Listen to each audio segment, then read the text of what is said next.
Halo teman-teman, kembali lagi bersama saya Gratia Yonina Boybahi dari Prodi Pariwisata tahun 2024.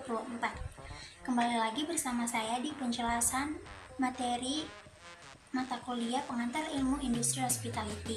Kali ini saya akan membahas materi proyek yang keenam dengan judul materinya adalah peran pariwisata sebagai alat untuk pengembangan ekonomi lokal di daerah tertinggal. Tujuan saya membahas materi ini ada dua, yaitu mengkaji bagaimana pariwisata dapat mendorong pengembangan ekonomi di daerah tertinggal dan mengidentifikasi tantangan dan solusi dalam pengembangan pariwisata lokal. Nah, tanpa berlama-lama lagi, mari kita simak materi yang akan dijelaskan oleh saya sendiri. Silakan. Yang pertama adalah pendahuluan. Pendahuluan ini yang akan kita bahas adalah gambaran umum tentang daerah yang tertinggal. Nah, daerah yang tertinggal itu adalah sebuah wilayah yang perkembangannya tertinggal dibandingkan dengan daerah-daerah lain dalam skala nasional. Hal ini bisa terjadi atau bisa dilihat dari beberapa sudut pandang. Bisa juga melalui ekonomi, itu lapangan kerja yang terbatas, pendapatan per kapita yang rendah. Selain itu bisa juga melalui sudut pandang sosial, itu tingkat pendidikan yang rendah dan akses kesehatan yang belum memadai. Terus ada juga letak geografisnya yang mungkin sangat kurang mendukung, rentan terhadap bencana alam, dan juga letak geografisnya yang sangat sulit untuk dijangkau. Sehingga kesimpulannya, daerah tertinggal ini merupakan sebuah daerah yang masih dibilang belum memadai secara umumnya, mulai dari ekonomi, sosial, geografi, semuanya itu belum memadai, masih terpencil atau tertinggal gitu. Selanjutnya itu ada kontribusi pariwisata dalam masyarakat lokal. Itu ada penciptaan lapangan kerja dan pendapatan. Nah, penciptaan lapangan kerja di sini ada dua macam, yaitu penciptaan lapangan kerja secara langsung dan secara tidak langsung. Secara langsung yang dimaksud sini adalah seperti menciptakan berbagai jenis lapangan seperti akomodasi, restoran, transportasi, dan atraksi wisata. Nah, di sini kalau misalnya akomodasi hotel, berarti petugas itu pasti kalau dibangun hotel, pasti masyarakat pasti akan bisa mendapat pekerjaan seperti menjadi manajer hotel, terus karyawan hotel, bisa juga koki, chef, atau yang mempunyai pengalaman memasak atau apapun itu, bisa bekerja di restoran. Selain itu mungkin jasa transportasi. Nah, ini mungkin paling mudah untuk para masyarakat untuk bisa mengantar jemput ke suatu tempat destinasi lainnya, atau bisa juga dari titik kumpul ke destinasi gitu. Terus ada juga atraksi wisata. Nah, ini seperti tempat-tempat wisata yang di situ itu pasti membutuhkan petugas tiket, pemandu wisata, dan pasti ada staf perawatan. Seperti harus ada kayak yang menjaga di saat para wisatawan itu mengunjungi suatu tempat destinasi. Pasti ada yang menjaga kalau misalnya mereka melanggar peraturan atau something yang dilarang, itu pasti akan langsung ditegur. Selanjutnya ada pekerjaan secara tidak langsung. Nah, itu bisa juga produksi barang dan jasa seperti kerajinan tangan yang dibuat oleh para masyarakat lokal itu, terus makanan dan minuman lokal, serta souvenir yang membutuhkan tenaga kerja lokal untuk memproduksi dan didistribusikan. Selanjutnya itu peningkatan pendapatan. Nah, pendapatan ada dua, yaitu pendapatan bagi masyarakat lokal dan pendapatan bagi para pemerintah. Nah, pendapatan masyarakat ini seperti masyarakat menjual produk lokal kepada para wisatawan. Wisatawan pasti sering membeli produk-produk dari tempat wisata yang mereka kunjungi sebagai suatu pengalaman atau suatu kayak simpanan or kenang-kenangan begitu.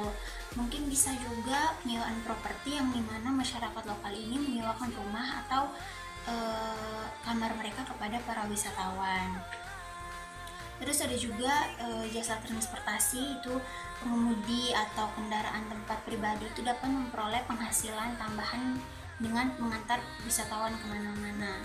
Nah, itu adalah peningkatan bagi masyarakat lokal. Selanjutnya adalah peningkatan bagi para pemerintah.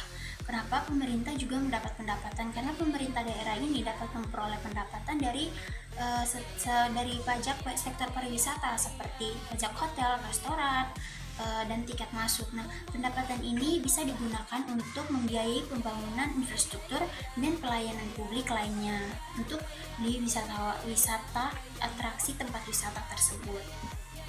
Selanjutnya adanya tantangan pengembangan pariwisata. Di sini ada dua, yaitu keterbatasan aksesibilitas dan SDM sumber daya manusia. Nah, yang akan kita bahas pertama adalah keterbatasan aksesibilitas. Aksesibilitas ini mungkin ada beberapa yang akan saya bahas. Itu ada infrastruktur yang kurang memadai, di mana banyak destinasi yang ada di daerah tertinggal itu masih terpencil, mereka berada di tempat-tempat yang terpencil, terus masih memiliki infrastruktur yang kurang memadai seperti jalan yang rusak, transportasi umum yang terbatas, dan juga fasilitas pendukung lainnya yang belum memadai, sehingga para wisatawan itu merasa kesulitan ketika mencapai destinasi tersebut.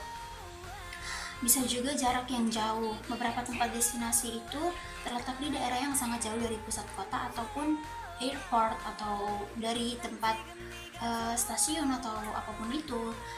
Ini bisa membuat perjalanan menjadi lebih lama, dan juga pasti biayanya pun mahal karena perjalanan itu jauh, sehingga mengurangi minat wisatawan untuk berkunjung. Terus kurangnya informasi. Nah, kurangnya informasi mengenai suatu tempat destinasi di tempat yang terpencil. Karena kurang dan juga berada di tempat yang terpencil, itu bisa juga sulit diakses, dan untuk menjadi kendala para wisatawan pasti akan merasa kesulitan mencari informasi mengenai tempat destinasi ini, karena tempat ini berada di tempat yang terpencil, terus informasinya pun belum akurat, sehingga para wisatawan itu merasa kayak kayaknya ini tempat ini sepertinya kita pending dulu karena ini informasinya belum lengkap, terus jauh, terpencil begitu. Jadi nanti para wisatawan rasanya kayak seperti ragu kayak belum mempercayai sepenuhnya mengenai hal itu. Nah, berikutnya ada keterbatasan sumber daya manusia atau SDM. Nah, di sini itu kurangnya tenaga kerja yang terampil. Nah, dari sektor pariwisata itu pasti membutuhkan tenaga kerja yang terampil, seperti bisa berbahasa asing, bisa memahami ilmu keramatamahan, dan juga pengetahuan tentang produk lokal. Tetapi banyak di daerah yang terpencil karena minimnya pendidikan atau belum adanya pendidikan mengenai hal yang mengenai lebih luas lagi, itu ketersediaan tenaga kerja terampil pun pasti masih terbatas. Mungkin juga pendidikan dan pelatihan yang tidak memadai atau masih kurang. Nah, kurangnya kesempatan pendidikan dan pelatihan ini bisa juga membuat kualitas sumber daya menjadi rendah, karena mereka belum mengerti apa itu pariwisata, apa yang harus kita pelajari dari pariwisata, apa yang harus kita lakukan, apa yang harus kita terima dengan baik, apapun itu mereka belum mengerti tentang hal itu, sehingga mereka jika untuk tidak mungkin kalau misalnya mereka kerja di sektor pariwisata tetapi mereka belum memahami apa itu sektor pariwisata yang sebenarnya secara luas, secara mendalam, mereka belum bisa memahami itu, sehingga pasti mereka juga merasa kesulitan, dan para wisatawan pun pasti merasa ini tidak seperti ini seharusnya. Mereka dilayani harus seperti apa, itu seharusnya sebelumnya mereka harus mempelajari dulu gitu. Selanjutnya ada contoh kasus yang saya ambil ini, misalnya sebuah desa di tempat yang terpencil, desa wisata terpencil. Sebuah desa wisata di daerah pegunungan memiliki potensi wisata alam yang sangat menarik. Namun akses jalan menuju desa tersebut sangat buruk, hanya berupa jalan setapak yang sulit dilalui kendaraan bermotor. Dan selain itu masyarakat dan desa itu belum memiliki pengetahuan cukup tentang pengelolaan pariwisata dan bahasa asing, sehingga para wisatawan yang berkunjung pun sangat terbatas, bisa berpengaruh kepada pendapatan masyarakat yang rendah dan potensi wisata alam yang belum termaksimalkan. Nah, seharusnya di sini para pemerintah itu bisa membangun infrastruktur yang lebih baik, pelatihan bagi para masyarakat untuk pengelolaan homestay dan penyediaan kursus bahasa asing, sehingga ketika para wisatawan ke situ pasti mereka merasa kayak oh ini ternyata walaupun di tempat terpencil tapi mereka bisa menjalani sektor pariwisata dengan baik, dengan bagus. Berikutnya adalah strategi pemberdayaan komunitas dan kemitraan. Nah, strategi pemberdayaan komunitas ini ada pendidikan dan pelatihan, seperti memberikan pelatihan kepada masyarakat tentang keterampilan yang dibutuhkan dalam sektor pariwisata, seperti pelayanan pelanggan, keramah tamahan, bahasa asing, pengelolaan homestay, dan pembuatan kerajinan tangan.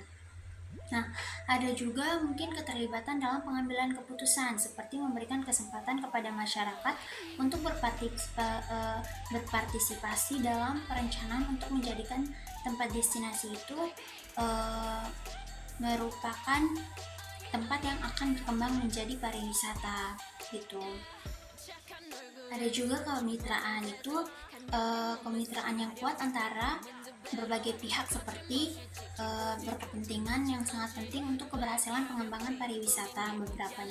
Beberapa pihak yang terlibat dalam kemitraan ini ada pemerintah, itu menyediakan kebijakan yang mendukung infrastruktur. Terus pelaku usaha pariwisata itu bisa menginvestasikan modal, menyediakan fasilitas, dan mengembangkan produk wisata. Terus masyarakat lokal itu mungkin masyarakat itu sebagai pemilik dan pengelola destinasi wisata tersebut. Kesimpulan yang dapat diambil dari materi ini adalah pengembangan pariwisata yang berkelanjutan dengan fokus kepada pemberdayaan komunitas dan kemitraan memiliki dampak positif yang sangat besar bagi masyarakat dan lingkungan. Namun keberhasilan sangat bergantung juga pada perencanaan yang matang serta implementasi yang efektif dan juga evaluasi yang berkelanjutan. Sekian dan terima kasih dari saya Gratia Yonina Boybahi, mengucapkan mohon maaf jika ada kesalahan dalam tutur kata atau penjelasan atau kurangnya penjelasan dalam materi ini. Saya mohon maafkan dan terima kasih.